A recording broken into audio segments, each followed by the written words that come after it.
Hey guys, welcome back to another episode of Here Now with Matthew. I, of course, am Matthew as always, and thank you for joining me on this little journey. It's been fun for me to put these out there and share.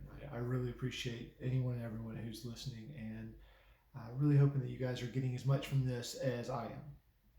So, uh, this video is all about the plan for 2020, and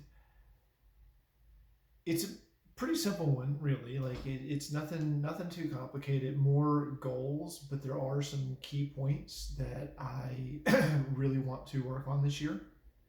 I really feel drawn to work on this year, um, just playing with them, not taking them too seriously, but really just playing and enjoying and embracing these concepts and ideas that are coming.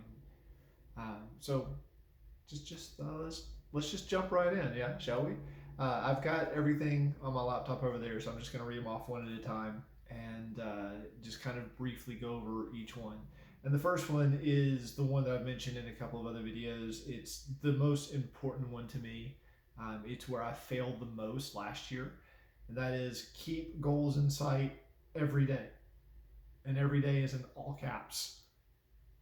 Um, And so I actually wrote this out on December 22nd and had been kind of tweaking it and playing with it. Recorded a video once before that I wasn't able to post due to technical problems that I just felt like it was better to re-record. So I have actually kept this up on a browser tab every single day. I've seen it every single day since I've written it.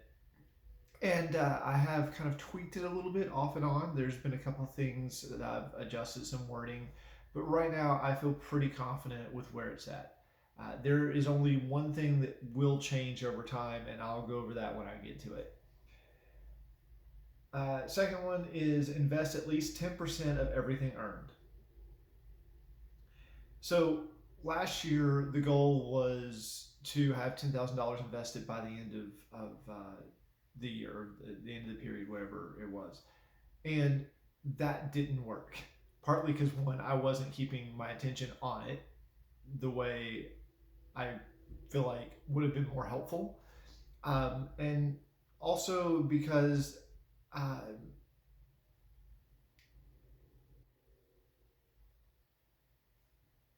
can I put this? I felt drawn to be out more and spending last year than I was saving and investing. So I feel like that might have been different if I had actually kept the goals and the plan in sight last year, like I intend to this year. We'll see. We'll find out. But so invest at least 10% of everything earned, and that's in cryptocurrencies first. And then once I feel comfortable and confident that I have a fairly diverse and large portfolio, move into stocks and bonds and maybe a few other things.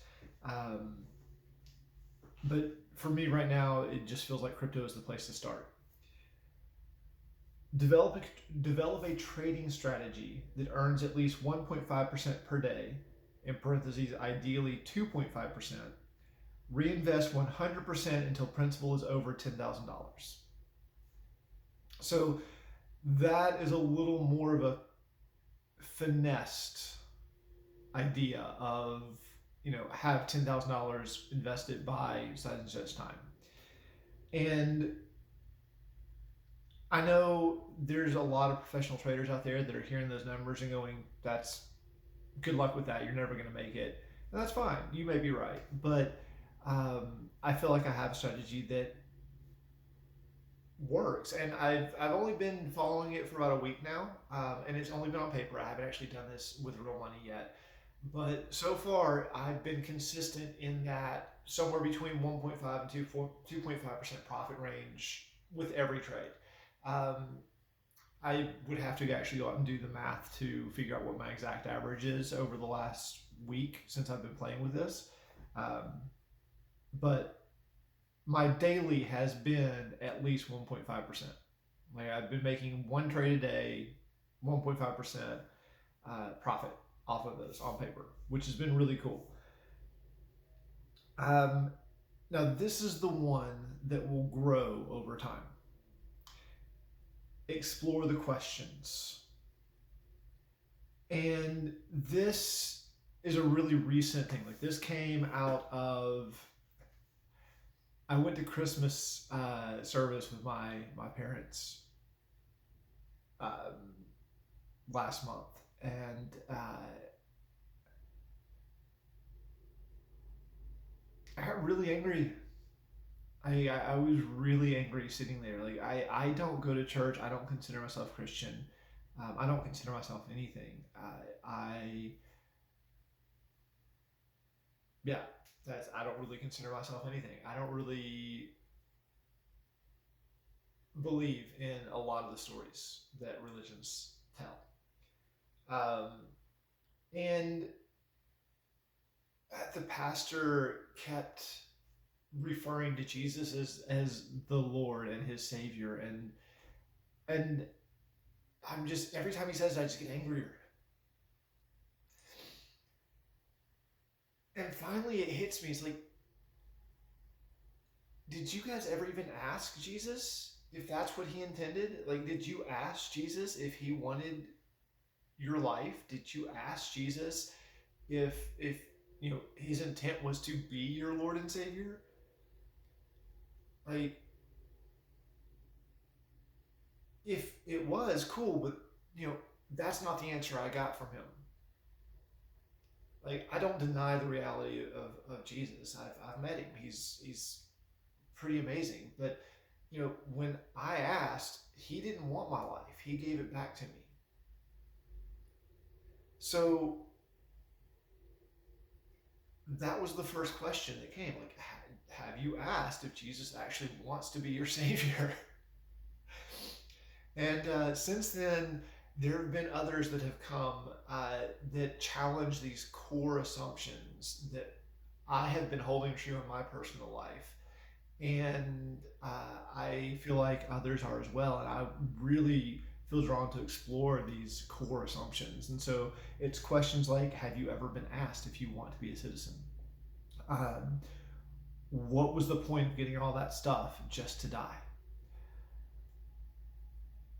Is labor really the driving force of an economy? Are there other ways we can measure economic growth besides GDP? And some of these are clearly more existential than others, but there's this really strong impulse to really challenge these assumptions in myself and share them with all of you. Just as a process. So there probably will be more questions that get added over time to that, and I will be making YouTube videos over each one of those questions. And then pay attention to my body. Learn to listen to its needs. So this is a big one. Like,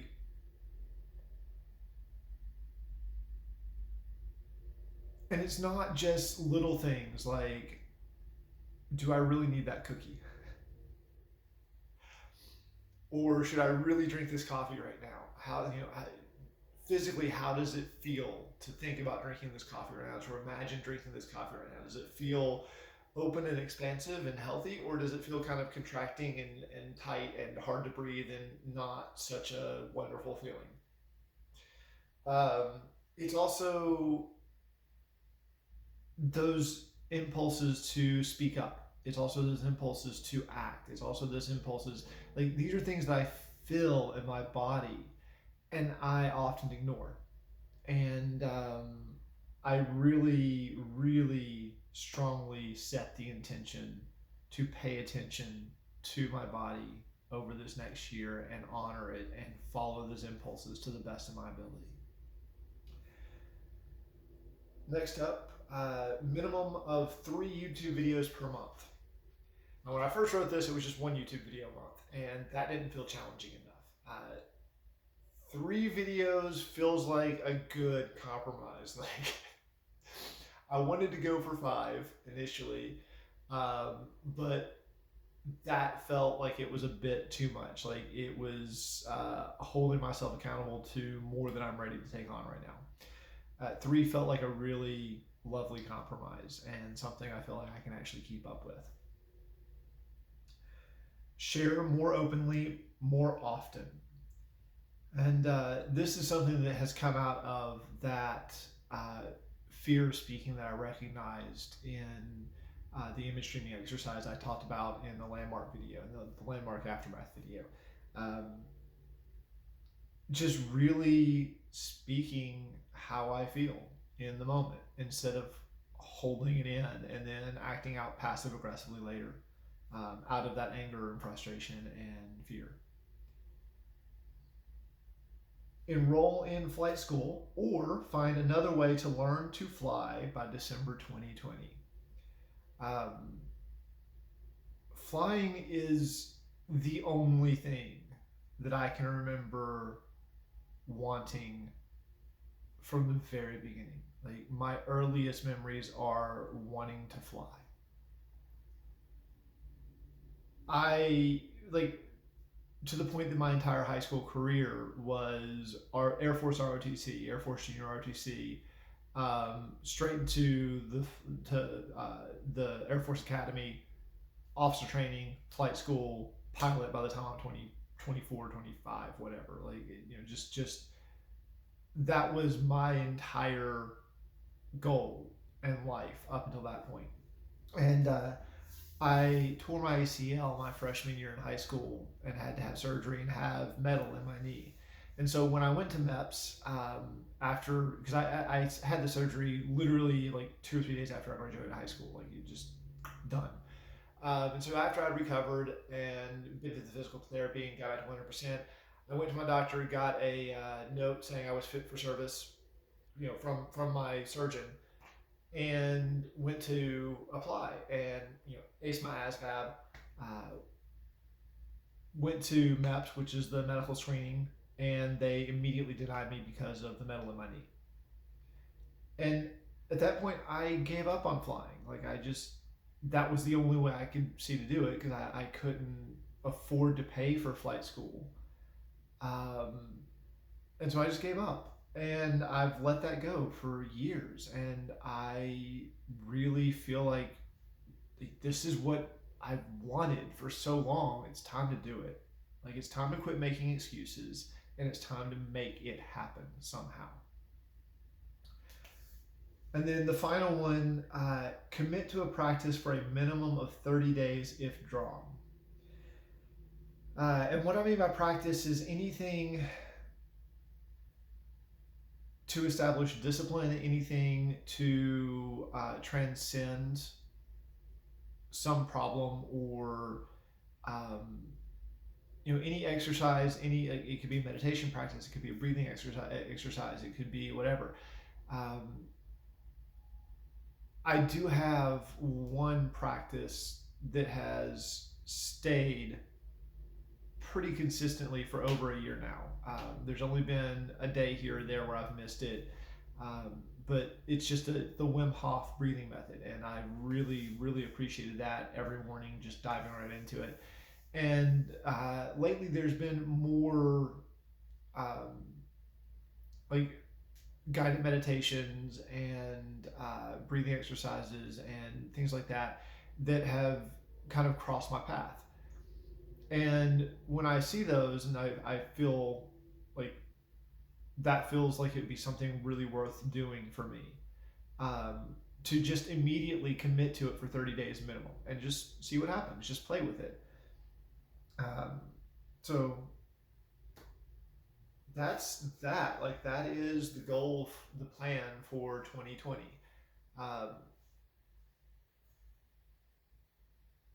Yeah, I don't. I think that pretty much sums it up. If there is anything more to say or anything that comes up, I'll do it in another video. But thank you for watching, and